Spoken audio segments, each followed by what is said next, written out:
So check this out, right? It's about 52 degrees here in Michigan. For some people, it's perfect running weather. For me, it's not. For me, it's not. I don't want to run until they shut the schools down because you shouldn't be driving because of the snow or visibility or ice. Most people do what they're good at and never do what they're not good at. And so they continue to have weaknesses. What I learned through God allowing me to read 2 books.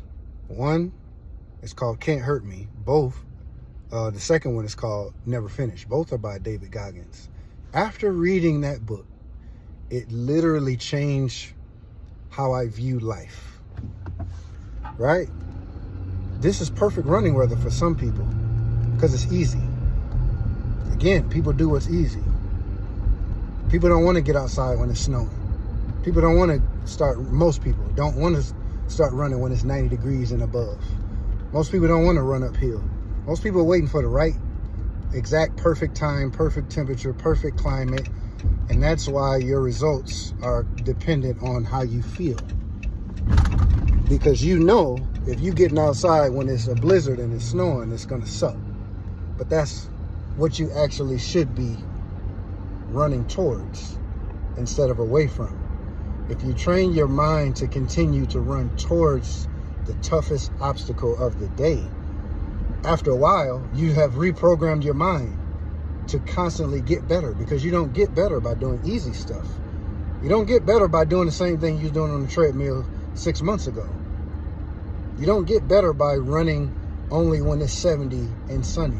You don't get better doing that. You're comfortable. So there's no growth when you're comfortable. And most of us don't want to be uncomfortable. But after God blessed me to read both of those books, there's a joy in being uncomfortable. David said, yea, though I walk through the valley of the shadow of death. You got to start enjoying every part of life instead of just the good parts or what you think are the good parts. But the quote unquote bad parts are actually what build you and get you to trust God and get you to see what God can do. You don't even know what God can do unless there's a storm. We don't even realize Jesus' demeanor in a storm unless it was a storm. We know that he was sleeping, but we wouldn't know that unless the storm came. So God is showing us how we should be in that situation. If you keep only doing what's easy for you, I don't feel bad for you. Just know you ain't got nothing coming.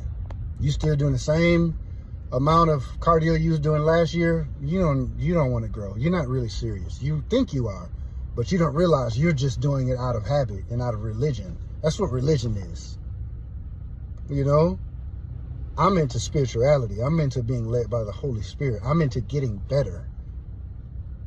Most people don't want it like that. And that's my job as a coach, trainer, whatever you want to call it, is to push us beyond what we think we can do.